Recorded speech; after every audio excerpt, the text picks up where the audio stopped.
도쿄, 아니 세계에서 만화나 애니메이션 하면 가장 먼저 떠오르는 동네 아키하바라. 많고 많은 수식어가 있지만 그래도 이곳을 위한 최고의 별명은 단연 오타쿠의 성지일 텐데요. 새삼스럽지만 이제 와서 생각해보면 아키하바라는 늘 어딘가 수상한 동네였습니다. 도쿄 도심 한복판에 있으면서도 긴자처럼 세련되지 않았고 우에노처럼 전통적이지도 않았으며 니혼바시처럼 일본의 중심이었던 적도 없죠. 하지만 바로 그렇기 때문에 이곳은 일본에서 가장 독특한 문화가 자라난 장소가 될 수 있었는데요. 이번 영상에선 그런 아키하바라의 기원을 알 수 있는 조금은 색다른 명소들을 구경해볼까 합니다. 우선 아키하바라의 오타쿠 문화를 기대하고 오신 분들께는 미리 소소한 사과의 말씀을 드려야 할 것 같습니다. 저는 미소녀에는 관심이 없거든요. 미소녀 포켓몬은 좋아해도 다만 왜 이런 제목을 지었는지는 알아볼 필요가 있겠죠. 아키하바라 일대는 메이지 초기 화재가 번지는 것을 막기 위해 의도적으로 비워진 땅이었습니다. 그리고 현재 아키하바라역이 있는 위치에는 화재 진압을 기원하기 위해 아키바 신사가 있었죠. 이후 근대화가 진행됨에 따라 신사가 다른 곳으로 이전되고 1890년에 아키하바라역이 건설되면서 조금씩 현재의 구조를 갖추게 되었다고 하는데요. 어떤 의미에선 예나 지금이나 굉장히 신성한 곳이었다고 할 수 있겠죠. 그 역사를 간단히 살펴볼 수 있는 곳이 근처에 있는데요. 아키하바라에서 칸다 강을 지나면 바로 보이는 마치의 규트 칸다 만세이바시, 예전의 이름으로는 JR 만세이바시역이 되겠습니다. 오늘에야 지하철이나 기차는 저 같은 뚜벅이들에게 있어서 없어서는 안 될 이동수단인데요. 역세권이라는 말이 괜히 만들어진 게 아니잖아요. 하지만 아키하바라역이 지어지던 1890년대만 해도 열차의 대부분은 석탄을 태워 이동하는 증기기관차였습니다. 매연이 장난 아니었겠죠? 특히 화물 열차는 여객 열차에 비해 더더욱 많은 연기를 내뿜었다고 하는데요. 그렇기 때문에 화물이 정차하는 역은 도심으로부터 조금은 떨어진 곳에 지어지는 것이 일반적이었다고 합니다. 아키하바라 또한 이때까지만 해도 지금과 달리 그저 화물 터미널에 지나지 않았습니다.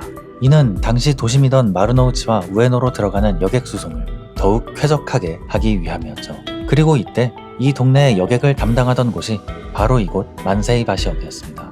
지금도 운행되고 있는 JR 중앙 본선의 기점이었으며 기록된 것으로는 도쿄역에 버금가는 위용을 자랑했다고 하는데요. 도쿄역과 마찬가지로 건축가 다스노 긴고가 설계를 맡았기 때문이라고 합니다.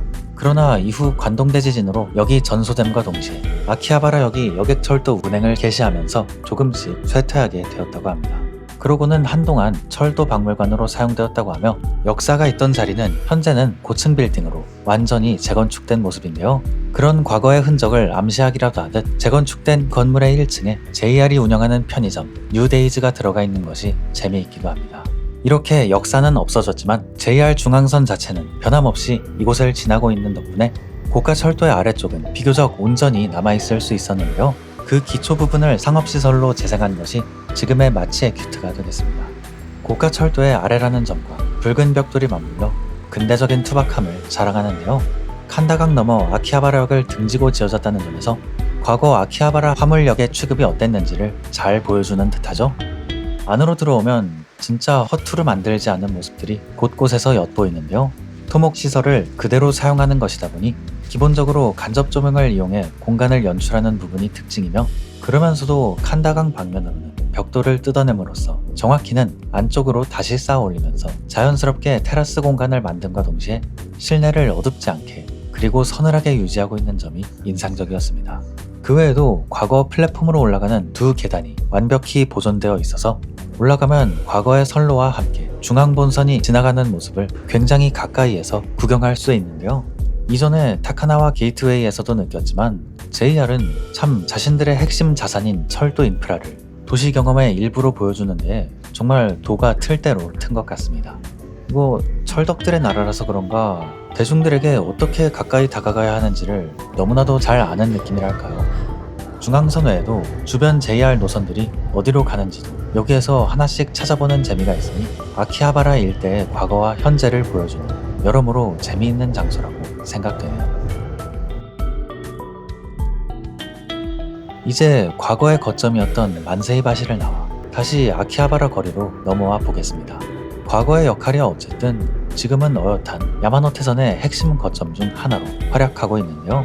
그런데 지금의 아키하바라가 만들어진 배경에는 아이러니하게도 당시엔 거점이 아니었다는 점이 크게 작용했다고 합니다. 인트로에서 이야기했듯 에도성의 동쪽에는 긴자와 니온바시 그리고 우에노라는 강력한 중심지가 이미 자리 잡고 있었죠. 덕분에 그 사이에 끼어있던 아키하바라에는 전후에도 백화점이나 대형마트가 굳이 들어오지 않았고 자연스럽게 소규모 상점들이 마이너한 성격을 유지할 수 있었다고 합니다.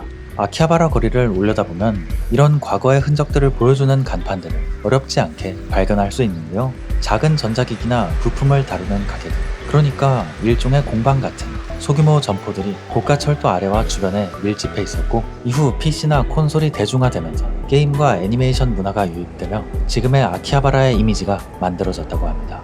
여러모로 대기업이 아닌 골목 상권들이 발전시켜온 동네라는 건데요. 그리고 이런 분위기를 21세기식으로 되살린 공간이 근처에 하나 더 존재합니다.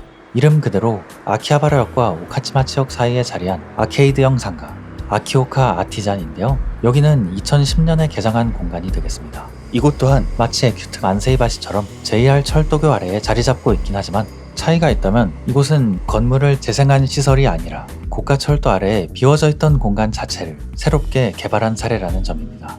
그 서사를 보여주기라도 하듯 다리를 받치고 있는 기둥들의 형태가 제각각인데요. 철도망 확장 과정에서 다리가 세 차례에 걸쳐 따로따로 건설되었다는 것을 알려주는 흔적이기도 합니다. 당시엔 먹고 사는 게 더 중요했던 때였으니 구조물의 통일감 같은 건 그리 중요한 문제가 아니었겠죠. 현재는 신칸센 선로의 일부가 지하화되면서 이 바닥의 아래로도 열차가 지나가고 있습니다. 그 깊이가 꽤 얕은 편이라 신칸센이 지나는 구간 위에는 건물을 올리지 않고 팝업 스토어 공간이나 자전거 주차장으로 활용하고 있다고 하네요. 그 외에도 지하화 이후 더 이상 필요하지 않게 된 구조체는 기둥을 잘라내서 평상처럼 사용하는 등 자세히 보면 굉장히 많은 고민의 흔적들을 발견할 수 있습니다.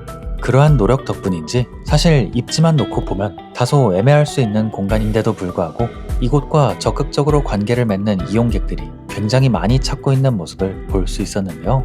기획 당시에도 고가 철도 아래라는 입지인데다 전통시장처럼 자연 발생적으로 형성된 아케이드가 아니었기 때문에 오히려 더 거리에 열린 관계를 만드는 것이 포인트였다고 합니다.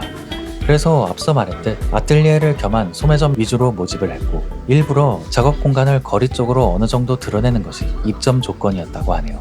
그 결과 시모키타자와의 리로드나 가메아리 아트센터와 같은 최근 들어 생겨난 공간들에 비하면 시각적인 세계관 연출이나 공간 디자인은 다소 빈약할 수 있지만 반대로 그런 곳들에는 없는 말 그대로 사람 냄새 나는 다리 및 상권이 만들어진 것 같은 느낌이었습니다. 앞으로 도심안에선 이런 공간이 더 귀해지지 않을까라는 생각을 해보며 다음 장소로 넘어가 보겠습니다.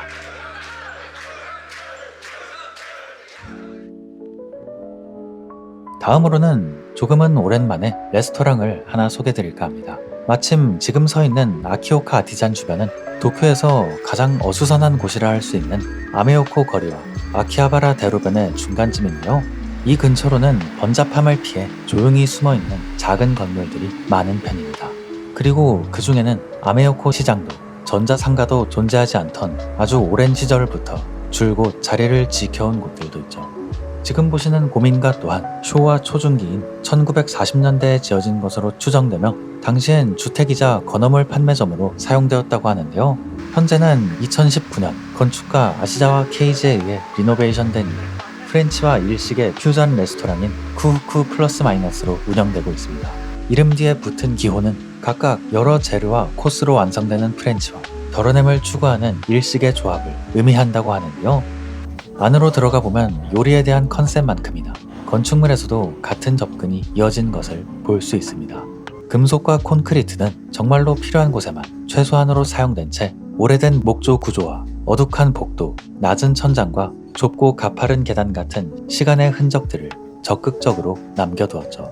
재료뿐 아니라 공간이 이전에 가졌던 쓰임새까지 최대한 살리고자 한 모습이 엿보이는데요. 과거 건어물을 판매하던 시절 손님과 주인의 상호작용이 일어나던 매대는 그 의미를 되살려 오픈 키친과 카운터석이 되었으며 2층의 가장 안쪽으로 자리한 창고는 와인 저장고가 되어 다시금 본래의 역할을 수행하는 모습이었습니다. 저는 1층과 2층에 각각 한 번씩 방문했으며 처음 가보시는 분들은 아무래도 2층을 먼저 경험해보시는 것을 추천드리는데요. 단순히 흉내낸 것만으로는 느낄 수 없는 진짜 고민가의 바이브를 바탕으로 레스토랑의 오너 부부가 소장해온 앤틱 가구와 현대의 가구들, 거기에 전통과 현대를 연결하는 아카리 조명이 어우러진 모습이 굉장히 인상적이었던 것 같습니다. 음식은 기본적으로 6가지에서 9가지 사이의 코스 요리로 구성되며 알코올이나 논알코올 페어링 코스도 선택할 수 있는데요. 아쉽게도 제가 술 맛에 조예가 그리 깊지 않은 관계로 페어링을 완벽히 음미하진 못했습니다만, 타베로그나 구글 리뷰를 보시면 소믈리에의 페어링 선정이 아주 훌륭하다는 리뷰가 정말 많기 때문에 기회 되시는 분들은 꼭 함께 경험해 보시면 좋겠습니다. 자, 지금까지 어쩌다 보니 홍철 없는 홍철팀, 미소녀 없는 아키하바라의 명소들에 대해 풀어봤습니다. 아키하바라는 다들 아시다시피 흔히 전자상가나 오타쿠 문화의 거리로 기억되곤 하죠. 하지만 오늘처럼 조금만 주변을 둘러보면 이곳은 의외로 남겨진 건축물이나 인프라를 어떻게 다시 활용하는가에 대해 꽤나 집요하게 고민해온 거리이기도 합니다. 과거 신사가 있던 자리에서 화물역이 여객역으로 변모하고 그 뒤에 전자부품점 위로 오타쿠 문화가 올라오고 철도교 아래에는 공방과 상점이 다시 들어선 것처럼 처음부터 계획된 도시라기보단 계속해서 색을 덧칠하며 지금의 모습을 이루었죠. 아마도 그 미완성 같은 분위기 자체가 지금의 아키하바라를 계속 아키하바라답게 만드는 건 아닐까라는 생각을 해보며 이번 영상을 마무리하도록 하겠습니다. 오랜만에 돌아온 영상 끝까지 봐주신 모든 분들 주말 잘 마무리하시길 바랍니다. 감사합니다.